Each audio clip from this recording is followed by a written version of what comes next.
Hello guys, welcome back again. तो guys, आज हम देखने वाले हैं प्लांट एनाटॉमी में एक स्पेशल टॉपिक, जिसमें हम देखेंगे प्राथमिक असंगत संरचनाएं आपके मोनोकोटिक स्टेम में, साथ में ही डाइकोटिक स्टेम में। ठीक है।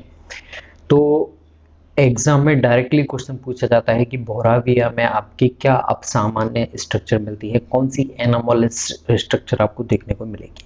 तो डायरेक्ट एग्जाम में पूछा जाता है, लेकिन ऑलवेज कंफ्यूजन होता है। ठीक है। तो हम यहाँ पे टॉपिक पॉइंट टू पॉइंट हर स्टडी करेंगे। जैसे सबसे पहले देखें, हम पुष्पी पादपों में जाइलम में वेसल्स एब्सेंट होती हैं। तो वेसल्स आपको पता होगा, वेसल्स क्या है? जल संवहनी तत्व होता है। यानी कि अगर आप जिम्नोस्पर्म में बात करें तो वहाँ पे होता है आपके ट्रेकियर्स, और ट्रेकियर्स जिसमें एक सिरा है उसका वो छिद्रयुक्त होता है। लेकिन अगर आप एंजियोस्पर्म में बात करें, जहाँ पे जल संवहन मुख्य रूप से जो किया जाता है वो किया जाता है आपकी वेसल्स के द्वारा, जो कि पाइप लाइक स्ट्रक्चर होती है, जो दोनों साइड से कैसी होती है, छिद्रित होती है। ठीक है। लेकिन यहाँ पे आपको असामान्य मिलेगा, जो कि आपको नॉर्मल ग्रोथ हो रही है उसके जस्ट अगेंस्ट आपको यहाँ पे स्ट्रक्चर दिखाई देने को मिलेगी। इसीलिए आप बोलते हैं इसे अपसामान्य असंगत संरचनाएं। जैसे पुष्पी पादपों में जाइलम में वेसल्स एब्सेंट होती हैं। तो पुष्पी पादप है यानी कि वो एंजियोस्पर्म है, और लेकिन यहाँ पे जाइलम में वेसल्स होनी चाहिए थी, लेकिन यहाँ पे असंगत संरचना, इसलिए यहाँ पे क्या दिखा हुआ है, एब्सेंट दिखा रहा है। ओके। तो जैसे कुछ ऐसे प्लांट्स हैं पुष्प में, जैसे हाइड्रिला है, सेरेटोफिलम है, ट्राइम्स है, ट्रोकोडेंड्रॉन है। इनमें आपके क्या देखने को मिलेगा, इनमें सॉरी इनमें इनकी पुष्पी पादपों में जाइलम में वेसल्स एब्सेंट होती हैं।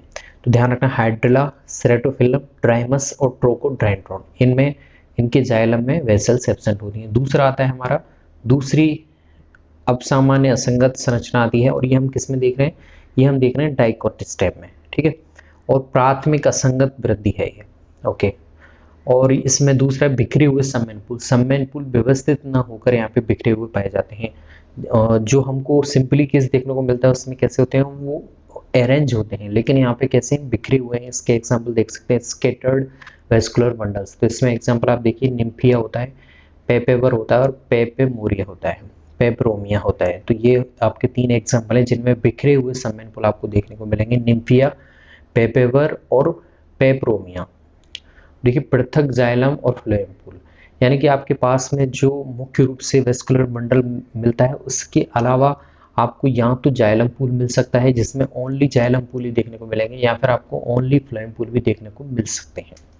जैसे पियोनिया और कुकुमस में अलग से जाइलम पूल देखने को मिलते हैं, यानी कि उसमें जो सामान्य वेस्कुलर बंडल मिल रहा है उसके अलावा भी आपको ऐसे वेस्कुलर बंडल मिलेंगे जिनमें आपको केवल जाइलम ही दिखाई देगा।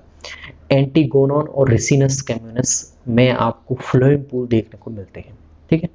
रिसिनस कम्युनस और एंटीगोनॉन में फ्लोएम पूल देखने को मिलेंगे। आगे बढ़ते हैं, बलकुट में सम्मेलन पूल की उपस्थिति। ठीक है। तो यहाँ पे आपके क्या है, कॉर्टेक्स, बलकुट यानी कि कॉर्टेक्स में आपको वेस्कुलर बंडल देखने को मिलेंगे। जैसे केजुरैना है, उसमें एक वलय में देखने को मिलते हैं, और लिमोनियम में ये बिखरे हुए होते हैं। स्केटर रूप से निक्टेंथिस में वलकुट के चारों कोनों पर सम्मेलन पुल पाए जाते हैं, निक्टेंथिस में वलकुट के चारों कोनों पर। ठीक है। अब देखिए, ये सामान्य पुल के जैसे, ये सामान्य पुल होता है आपके वेस्कुलर बंडल जैसे, कैसे होते हैं, कॉन्जॉइंट होते हैं, कोलेट्रल यानी कि संपार्श्विक होते हैं, ओपन होते हैं, यानी कि इनमें क्या मिलती है, आपकी कैम्बियम मिलती है, उसकी वजह से ये सेकेंडरी ग्रोथ कर पाते हैं। परंतु सामान्य पुल के विपरीत, ये सामान्य पुल में कैसे मिलेगा, ऐसे मिलेगा आपके वेस्कुलर बंडल। लेकिन अगर आप वलकुट पुल की बात करें तो वो सामान्य पुल के विपरीत होते हैं, और ये कैसे होते हैं, एग्जार्ड्स होते हैं, यानी कि बाह्य आदिदारू होते हैं, और अंतःपोषवायी होते हैं। ठीक है। तो ये आपको याद रखना है, एक्सार्क और अंतःपोषवायी होते हैं। देखिए, मेडुलरी पुल, ठीक है, मज्जा सम्मेलन पुल। ठीक है। तो यहाँ पे सम्मेलन पुल किसकी तरफ होते हैं, आपके मज्जा की तरफ होने की वजह से इन्हें बोलते हैं मज्जीय सम्मेलन पुल। तो इसके एग्जांपल देखिए, ये मैंने इंपॉर्टेंट है, रेननकुलेसी के एनिमोन और डेल्फिनियम में, एक्थेंसी का एक्थेंस प्लांट, एमरेंथिसी का एमरेंथस और एकारेंथस, बोगेनविलिया और बोराविया। ठीक है। ये इनमें आपके सम्मेलन पुल कहाँ देखने को मिलेगा, इनकी मज्जा में देखने को मिलता है। ठीक है। ओके। अब प्रेजेंस ऑफ इंट्राजाइलरी फ्लोएम, ठीक है। इसे आप मेडुलरी फ्लोएम भी कहते हैं, क्योंकि इसमें फ्लोएम है वो जाइलम के अंदर मिल रहा है, इसीलिए इसे बोल रहे हैं इंट्राजाइलरी फ्लोएम, साथ में इसे बोल रहे हैं मेडुलरी फ्लोएम।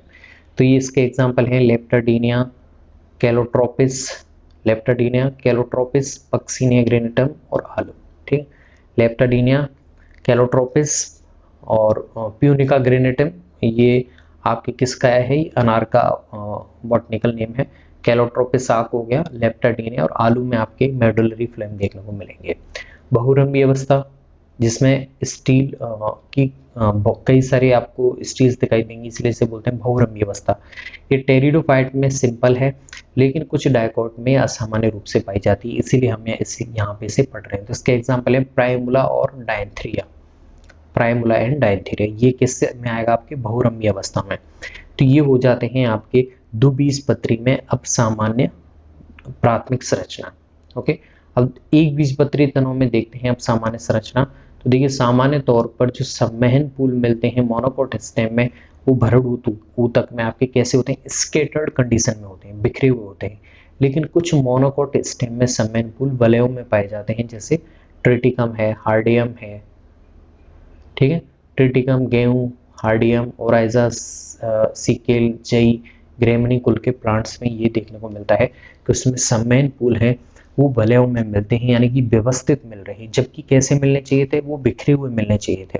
ये किसका करेक्टर है, आपके मोनोकोट स्टेम का करेक्टर है कि उसमें संवहन पुल है वो जो भरण ऊतक में कैसे होंगे, बिखरे हुए होंगे।